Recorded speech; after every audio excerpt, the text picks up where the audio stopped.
మనందరికీ మన జీవితం ఎలా ఉంటుందో ముందు ముందు ఎలా సరిపోతుందో ఎలా సాగుతుందో మనం ఎన్ని కష్టాలు పడతామా ఎన్ని సుఖాలు ఉంటాయా అసలు ఉండవా మన జీవితాల్లో ఏమైనా మార్పులు ఉంటాయా లేవా ఇలాంటివన్నీ చాలా డౌట్లు వచ్చి చివరికి చాలామంది జ్యోతిష్యం చెప్పేవాళ్ళని వాళ్ళని వీళ్ళని అందరినీ కలుస్తూ ఉంటాం.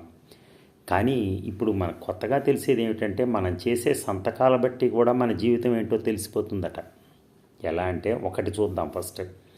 ఎడమ నుంచి కుడికి కానీ కింద నుంచి పైకి కానీ పైనుంచి కిందకి కానీ సంతకం చేసే వ్యక్తి పైకి ఎంతో గంభీరంగా రిజర్వ్డ్గా కనిపించిన సహృదయుడై ఉంటాడట. అతను నమ్మదగిన వ్యక్తి అట. అలా చేసే వాళ్ళని మనం నమ్మచ్చట. మరి మీకు ఎవరైనా అలాంటి వాళ్ళు తారసపడ్డారా? పైనుంచి కిందకి కింద నుంచి పైకి అలాగే ఎడమ నుంచి కుడికి కానీ కుడి నుంచి ఎడమకి కానీ